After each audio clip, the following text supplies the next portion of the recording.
It was not. Oh, and then a big pile up after that in the first turn.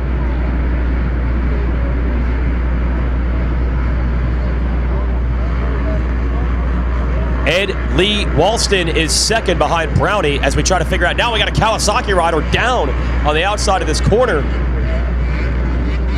As Mike Brown sets sail already, this is just lights out.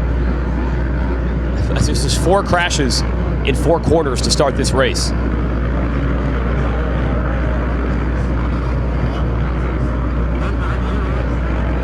I'm afraid, was that Hughes potentially down?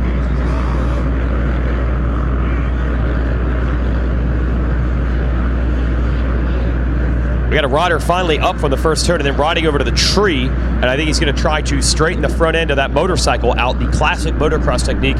You lean the bike against the tree and start kicking it. There it is, seeing some karate kicks on the tree in turn number 2.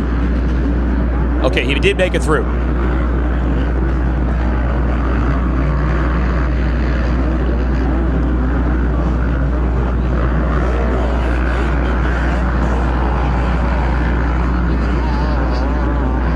Barry just drove right to the part of the corner where there was no line whatsoever, just got on the rear brake and just turned. Get it out there. Skidded it out. Yep. Doing some Brodies. If you folks weren't around to watch Barry in the freestyle. Oh, we got a rider down in this beach turn. How many crashes on this first lap? Just pellets, everybody, just pellets. It was the 42 that was down. Oh, Frenchie, Greg Paymart down. The MXS Moto Kicks master goes down. Kevin Walker battling over. Here we go. We had some of the most phenomenal battles with these two last year. They were side by side everywhere. There's Hughes. Good Lord, you see him bouncing into the billboard section? That is an ill-handling machine. I think there's Emig coming through a couple of spots behind him. This has been a wild one lap with about 5 crashes. Everyone back up and okay, it appears. Look at Ryan Hughes making it happen on the 22. This 1986 working on Dennis Dooley on the 97. I was thinking the same thing. That number plate's got to be taking away a second of air drag coefficiency there. They have a T-square, I think, is as flat as it could get. Rhino tripling in the 10 Commandments. Oh, Rhino standing up everywhere on this racetrack. It's the first time an 86 CR250 has ever been ridden with a rider with a modern riding style like this. Rhino preaching the riding on your toes. And that was, I mean, back then it was designed to get as far back on the bike as you could so you don't snap that front end off on those flexi forks. You do not want to deal with that. Oh, Hughes goes down. Not a big crash.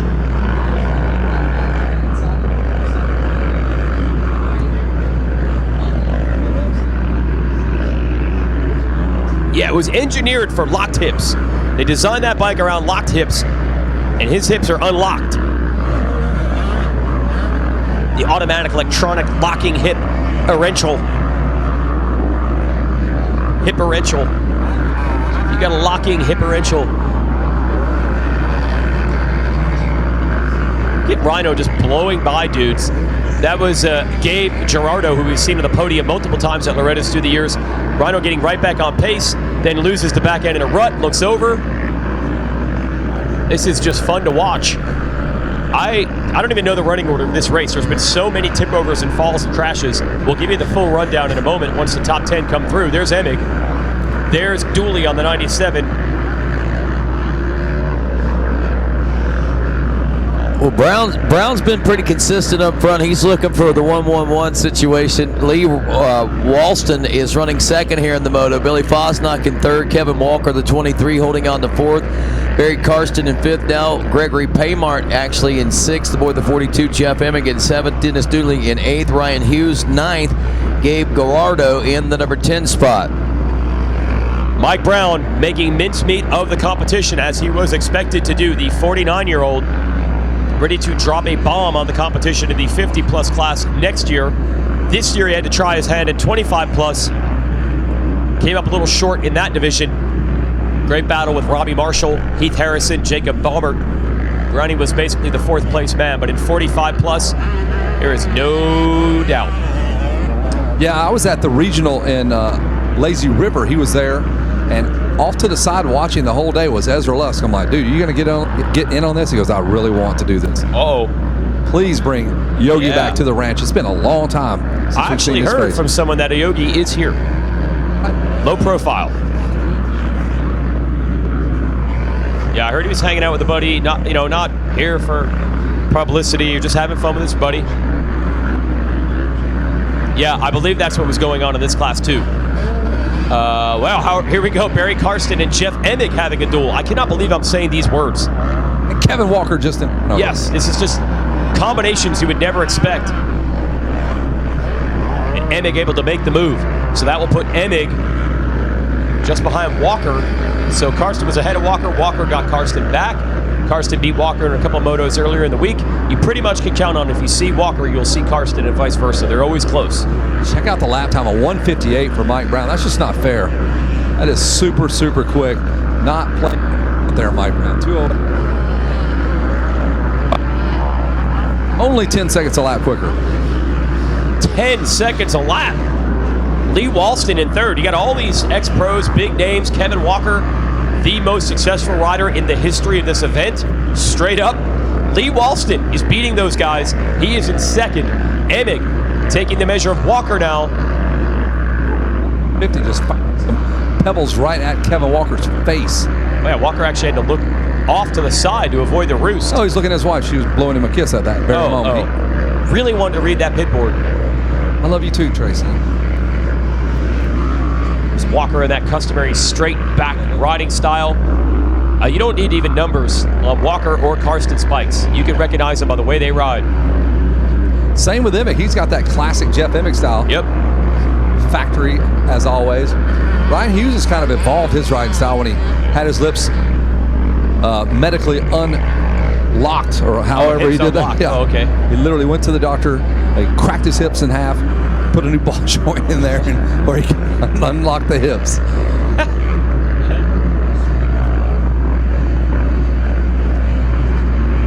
He would do that if it made him faster. As Ryan Hughes always says, you tell any athlete, I give you 2%. He'll do it. You do it. We're going to break both your femurs at 6 inches, so you need the height. All right, sign me up. Let's What's do the it. appointment time?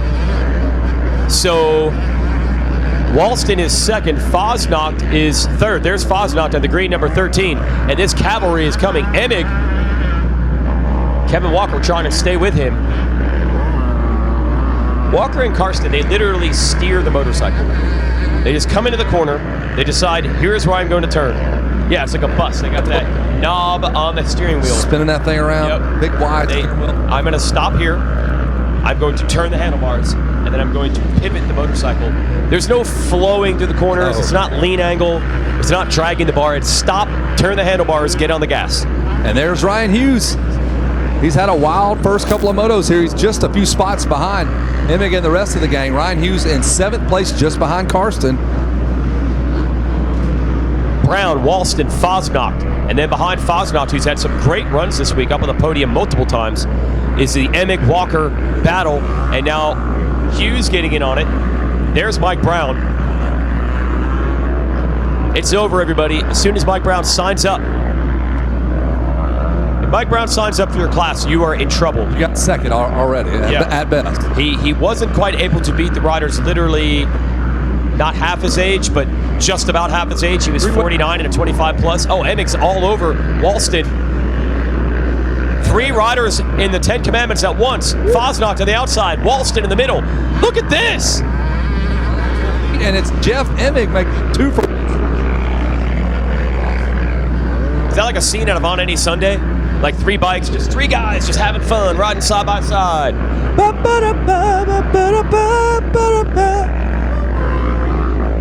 I mean, these guys, most of them are over 50 years old, so it's almost fitting for the movie. Emig makes the move on Walston, who's still trying to hold off Harvey Mushman.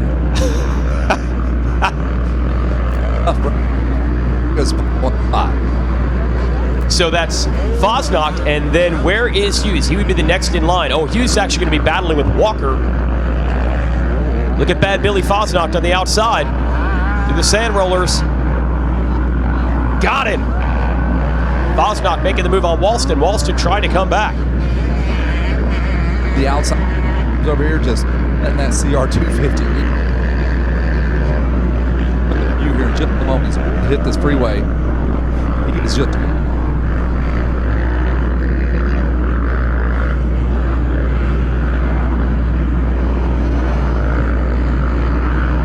It does look like that. Because of the long hair, too.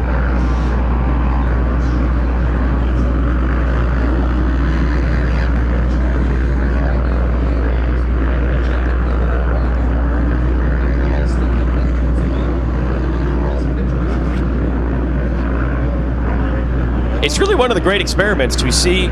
You're always trying to figure out how much have the riders advanced, or is it just the motorcycles are better? And then we have a rare, I know it's a 45 plus class. It's not like Rhino is an A rider that's 18 years old or something like that. But he has the modern riding style. He preaches that. And to see him do it on an old motorcycle, you really wonder.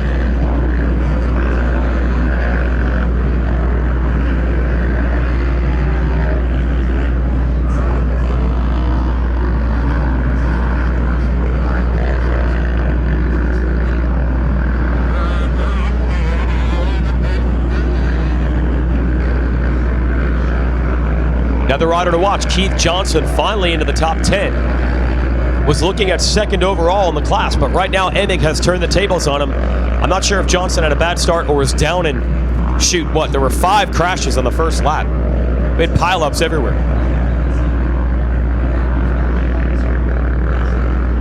Come out of the bottom, like the game genie. Yeah.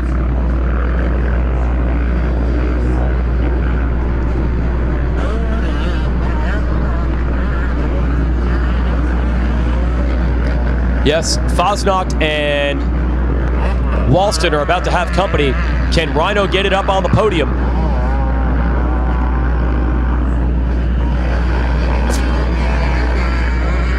That was the goal.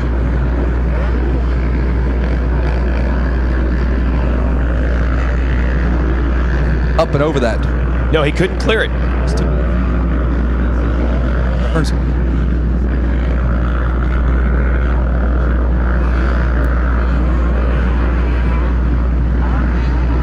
Around the outside, Ryan Hughes tries to make the pass. Slingshot action. Old 2-stroke against new 4-stroke. Gosh.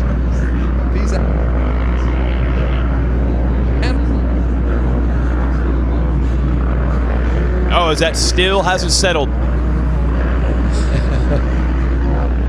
That's Fosnocht battling Hughes hard. These guys don't want to get beat by this guy. And Fosnocht did not take any gruff from anyone in either class he raced this week. He's a proud old warrior. But Hughes takes the measure of him. Now Hughes going to work on Lee Walston.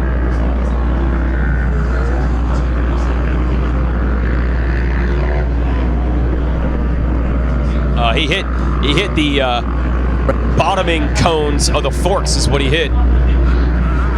Yeah, metal to metal clank, and then he uses that for air. I just need to bottom this bike out in the right spot, and I can pogo rebound over everything. Bottoming cones, MXA. Learn from the wrecking crew, bro. Yep. A linear power delivery of the Honda. Yep. I don't even know if they have bottoming cones anymore, but in these days, got the cartridge Definitely. forks. That was a big deal. Cartridge forks. Those are cartridges, just not upside down. They were right side up cartridge. Right side up cartridge fork. Hey, many will say, for pure suspension action, the right side up fork is better. It's just too flexy and has that underhang. Hey, we didn't even think about that. Every time he goes through these ruts, probably got 4 inches of fork leg under the axle on those old right side ups. Really, to unrigid it. I'm enjoying it too much. I don't want to watch. I don't want to go to the podium. I want to keep watching this. Can he podium it? All right, we got to crown another title for the ageless Mike Brown.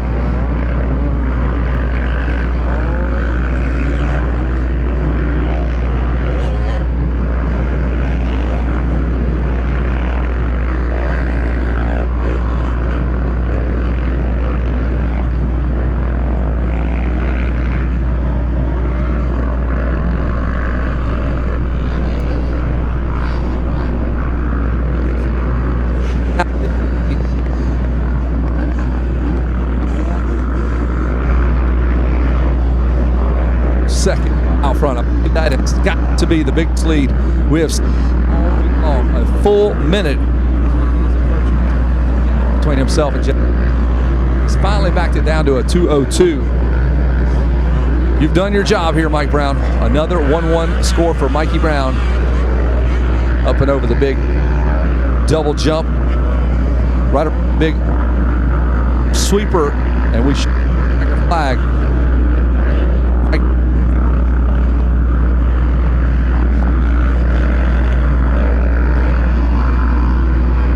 And there it is. Mike Brown will be your national champion here in this plus 45 class. And we are looking for the number 47 of Jeff Emig.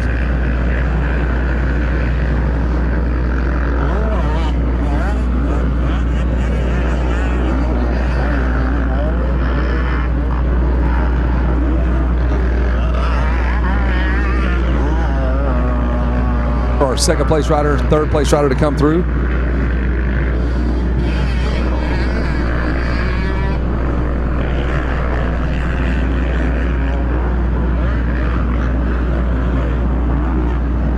There is the number 47, Jeff Emig. One more turn to go.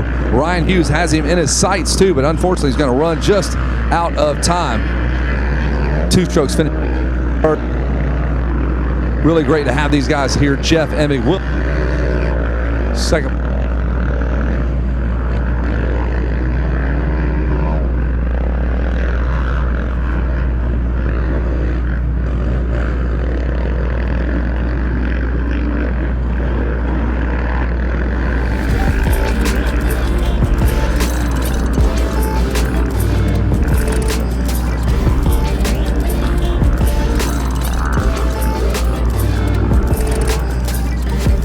Wow, so many characters, so many stories. I think this class was just here for everyone to smile and enjoy.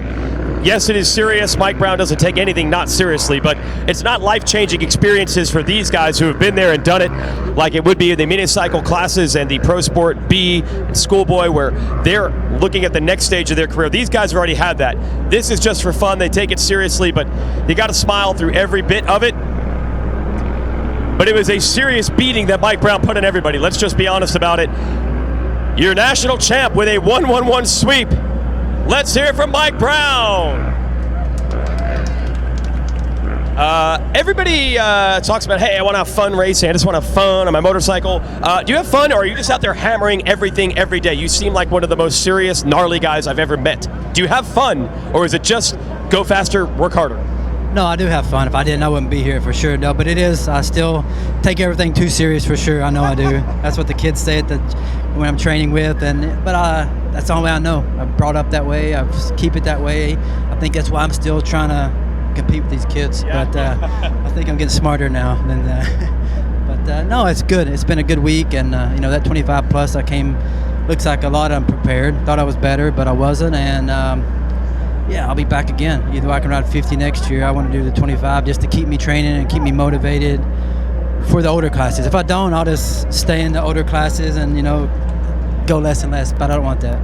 Hey, that's cool. So next year you could race, say, 45 and 50, but you don't want to do that. You're going to race 50 and maybe still do 25 to race the younger guys. Yeah, I ain't saying I'm going to win, but I think that pushes me to come here to Loretta's and be ready and be ready for the track. Like that's if I don't, and I'm on a slack, and I don't like slacking, so I'll keep with the young kids. That's what I'm talking about. You don't like slacking. All right, who do you want to thank, Mike?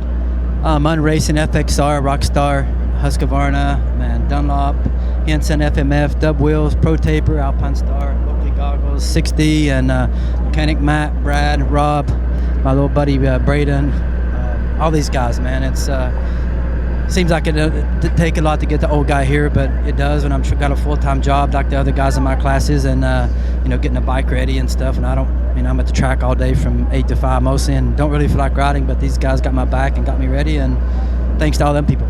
All right, how about that? Let's bring the AMA #1 plate to the stage. Mike Brown is once again a champion in his home state, by the way, of Tennessee. We congratulate Mike Brown.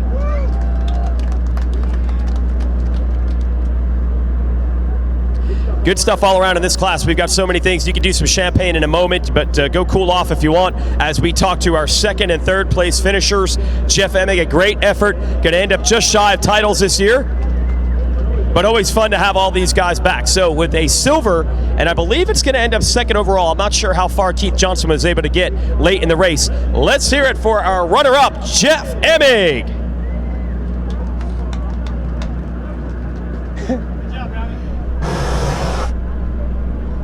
I don't know, man.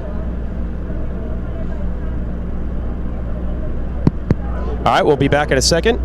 Well, some of it's working. You had fun. You said you enjoyed the week, but this guy, dude, this guy is serious Mike Brown, dude. It's hard to beat him.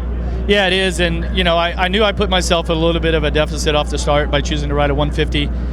You know, the TC 150 Husqvarna, trust me, that thing is so fast, and Twisted Development did a great job on the engine. The Enzo suspension should have handled the bumps. But, you know, we can't prepare for this, you know, and unless you've been here for a while, I mean, it's a shock coming here.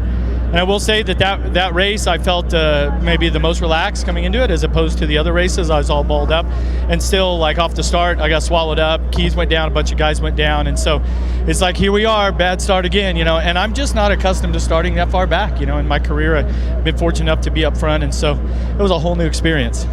Probably not an experience you want to do again starts-wise, but what about coming back to Loretta's? What do you think? And you are way too early on that. All right. So, but like I mentioned before, all the other times, you know, we're doing the Fro at 50 mini documentary on Verb Moto, so you kind of get to see the behind the scenes of this whole process from, you know, the decision to go race here and then now all the way through, so check that out. But the companies that really made this possible, of course, Shift MX and Fox Racing, you know, they set up everything. They do such a great job for all of us. FMF was a part of the project.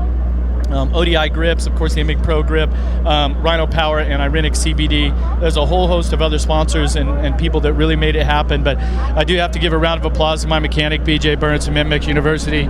He busts his butt here on all this, and I just bummed we couldn't come away with a win. But I really have had a good experience, and once I get back to the truck and pop open a Coors Light and actually relax, I'm gonna look back on this week. It's just been amazing, especially all the fans and everybody coming up to get selfies and autographs and stuff.